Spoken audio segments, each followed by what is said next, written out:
My fiancée and her family scammed me for a year and a half, but I secretly learned their language and discovered they were a criminal family organization with 6 more victims who lost $120K each.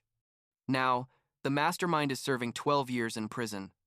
I'm 28 years old, I work in tech, and what I'm about to tell you sounds so absurd that sometimes I can't believe it happened to me. Like a year and a half ago, I met this girl, Nadia, on a dating app, and honestly, at first, everything seemed perfect. You know, maybe too perfect.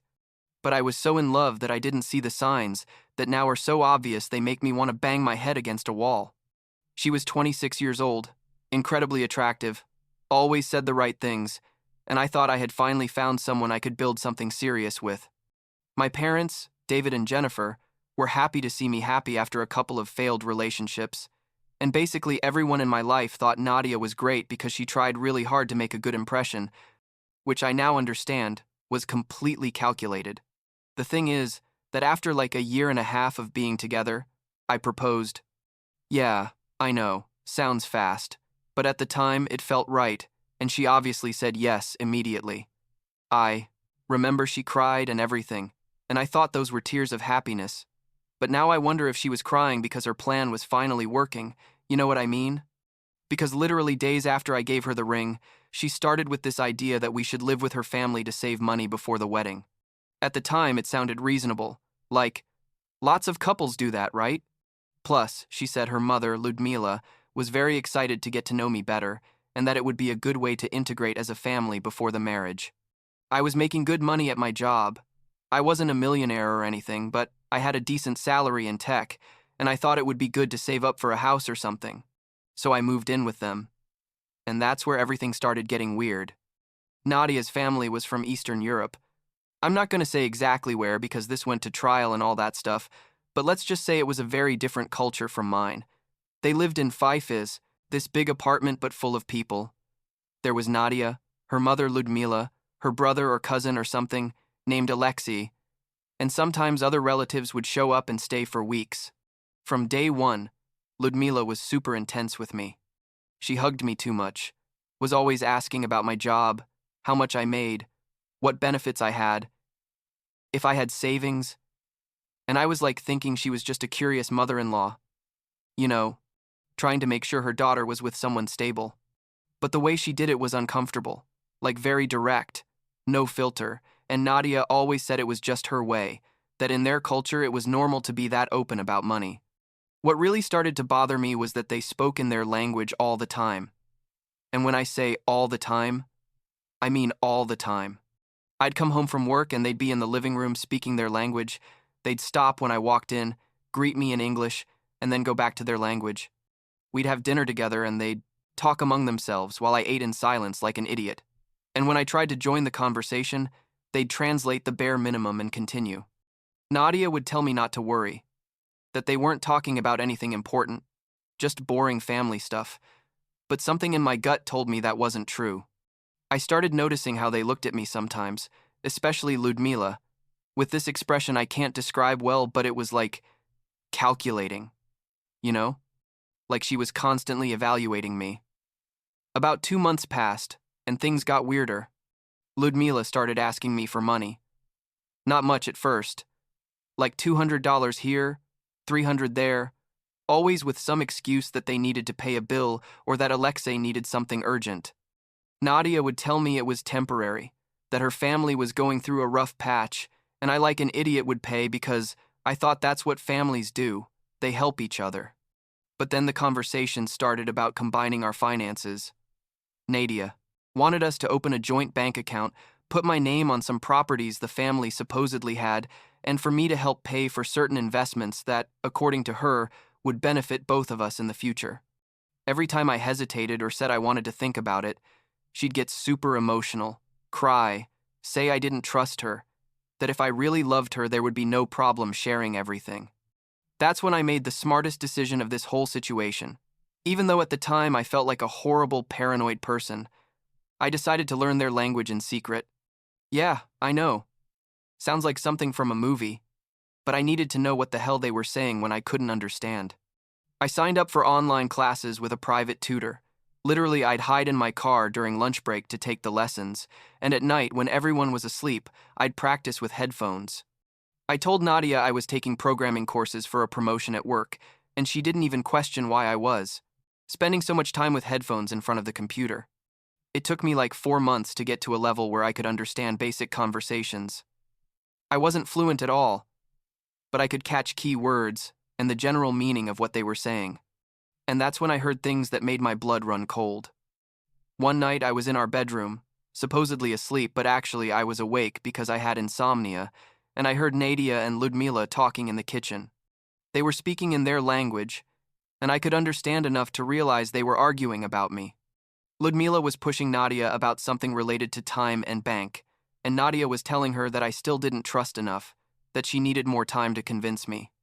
My heart was beating so hard I thought I was going to have a heart attack, but I stayed still listening. Ludmila got more aggressive, said something about how they had already invested too much time in me and that they needed access to my money soon or they'd look for someone else. Someone else? Can you believe it? Like I was interchangeable, like this whole thing was some kind of job for them. I got out of bed as quietly as I could and pulled out my phone. My hands were shaking so much I almost dropped it, but I managed to open the recording app and left my phone near the bedroom door, where it could pick up their conversation. I recorded like 30 minutes of them talking, and every word I understood was worse than the last. They mentioned something about immigration papers, about how I was perfect because I had a good job and was naive. They used that exact word that I did know, naive, and they talked about other names of men I didn't know, and something about how this time they had to do it right because they couldn't afford another failure. The next day, I went to work on autopilot. I couldn't concentrate on anything. I just replayed that recording over and over in my car during lunch, trying to understand everything they were saying, but my level of the language wasn't good enough. I needed help from someone, but who could I ask? I couldn't go to my parents yet because I wasn't sure what exactly was happening, and I didn't want to alarm them without concrete proof. Then I remembered Emma, a girl who worked in my office who happened to speak that language fluently because she had lived in that region for several years. Emma and I weren't super close, but we'd always had good chemistry, and I knew she was discreet and reliable. I asked her to help me with something personal, told her it was urgent and that I needed to keep it confidential, and she agreed to meet me after work at a coffee shop. I showed her the recording and asked her to listen to the whole thing and translate exactly what they were saying. Emma put on the headphones and started listening, and I watched as her expression changed from neutral to worried to completely horrified. When she finished listening, she took off the headphones and looked at me like with pity and anger at the same time, and said, "Josh, this is really bad. These people are openly talking about scamming you. This is a family operation. This isn't the first time they've done this." I felt like someone had punched me in the stomach. Emma translated the entire conversation word for word and wrote it down on her computer. Ludmila was pushing Nadia because, according to the original plan, by now I should have already transferred money or put my name on some property or given access to my bank accounts. They mentioned they had spent a lot of money making Nadia look good. On acting classes, yeah, they literally said acting classes, and on maintaining the facade of the luxury apartment that they actually rented monthly with money they got from their victims. They talked about a man named Michael, who apparently had discovered something and left before they could get money from him, and about another one named Robert from whom they had managed to get like $80,000 before his family intervened.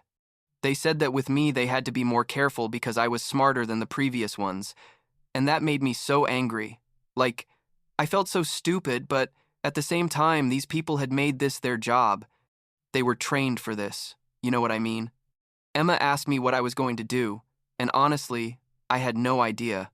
I felt betrayed, furious, disgusted, but I was also scared. I didn't know how far these people were capable of going. Emma suggested I not go back to the apartment that night, that I go to a hotel and call a lawyer or the police immediately. But I had all my stuff there, my work computer, important documents, my passport, everything. I decided I needed a plan. I called my parents and told them everything, literally cried on the phone like I hadn't cried since I was a kid. And my father told me to come to their house immediately, not to worry about my things, that we were going to solve this together. That night, I went back. to the apartment trying to act normal. Nadia was there, all loving and worried, asking me why I had come home late, and I had to lie to her and tell her I had to stay longer at work. We had dinner with the family like always, them talking in their language while I ate in silence, but this time I understood every subtle insult they threw, every comment about how easy I was to manipulate, every laugh about how I still hadn't given them access to my money. It was like being in a horror movie, but in my real life. I went to sleep early saying I was tired, and in the early morning, like at 4 a.m., I got up quietly, packed the most important stuff I could in a backpack, and left the apartment without making noise. I went straight to my parents' house, which was like 3 hours away in another state. When I arrived, it was like 7 inches the morning, and my parents were already awake waiting for me. My mom, Jennifer, hugged me and didn't let go for several minutes, and my dad, David, had already called a lawyer friend of his and a police officer he knew. We reviewed all the evidence I had. The translated recording, text messages where Ludmila asked me for money. The officer, whose name was Walter, told me this definitely sounded like organized marriage fraud and that we needed to report it immediately to federal authorities because there were probably immigration implications as well. The next few days were absolute chaos. Nadia called me like 50 times, sent me hundreds of messages saying she was worried. Why had I left, if I was mad about something?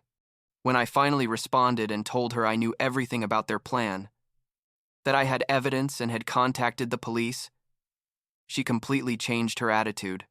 She started threatening me, saying I was crazy, that I was going to ruin her life with my paranoia. And then she switched again and started begging, saying that yes, there was pressure from her family, but that she really loved me and that we could leave all this behind. It was like seeing several different people in one, and I realized I probably never met the real Nadia. I had only met characters she played, depending on what she needed from me at each moment. Walter connected me with federal investigators who specialized in immigration and marriage fraud. Turns out, when they investigated Nadia's family, they discovered they had an extensive history. They had not only done this with Michael and Robert as mentioned in the recording, but there were at least 4 other men who had been victims of similar schemes in the last 8 years. The family moved from state to state, changed their names slightly, used different background stories, but the pattern was always the same.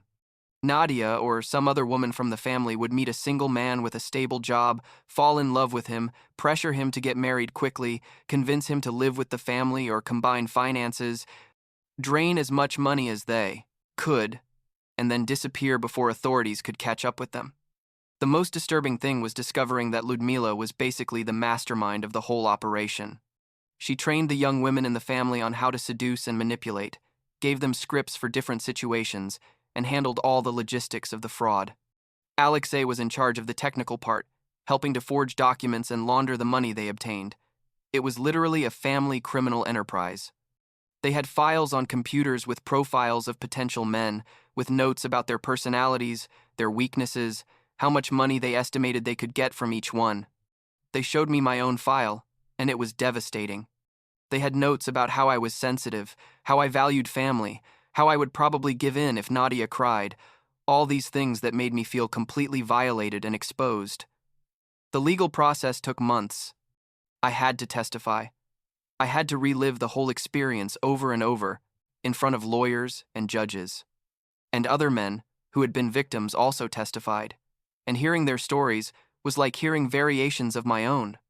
One of them, Robert, who they mentioned in the recording, had lost literally all his retirement money, like $120,000 he had saved for 20 years. Another had lost his house because he put it in the family's name, thinking he was helping his future wife. It was heartbreaking, and at the same time, it made me feel lucky to have discovered the plan before they could do me real financial damage. But during all this time, I was in therapy because I couldn't trust anyone. I'd go out with my friends and analyze every word they said, looking for lies. I tried a few dates, but I'd get paranoid thinking every woman who showed interest in me had hidden motives. Emma, the coworker who helped me with the translation, became a good friend during this time. She was one of the few people I felt safe with because she had seen everything from the outside and had no personal interest in me other than helping me as a decent human being. The trial finally concluded, like 8 months ago. Ludmila received 12 years in prison for organized fraud, conspiracy, and several other charges. Nadia received 8 years and is going to be deported after serving her sentence. Alexei received 10 years. Other family members who were involved received lesser sentences or were deported immediately. Some of the money they had stolen from previous victims was recovered, though not all of it. I didn't lose anything financially speaking because I discovered the plan in time, but the emotional scars are a completely different thing. Now I'm still 28. I had a birthday during this whole process, and I'm slowly rebuilding my life. I moved to a different city to start over, got a better job at a bigger tech company. I'm dating someone new, a girl I met in a hiking group, and every day is a conscious effort not to let my past experience ruin this relationship. She knows everything about what happened because I decided from the beginning that total honesty was the only way this could work. Sometimes I have nightmares where I'm back in that apartment, listening to conversations in a language I don't understand, feeling completely vulnerable and exposed. Last week I ran into Walter, the officer who initially helped me, at a coffee shop. He told me he had seen the case grow and that he was proud of how I handled it, that many victims of this type of fraud never recover because the shame is too great. He asked me how I was, and I honestly told him the truth, that I'm better, but that I'll probably always have this part of me that doubts everything and everyone. And that's something I'm learning to live with, I guess.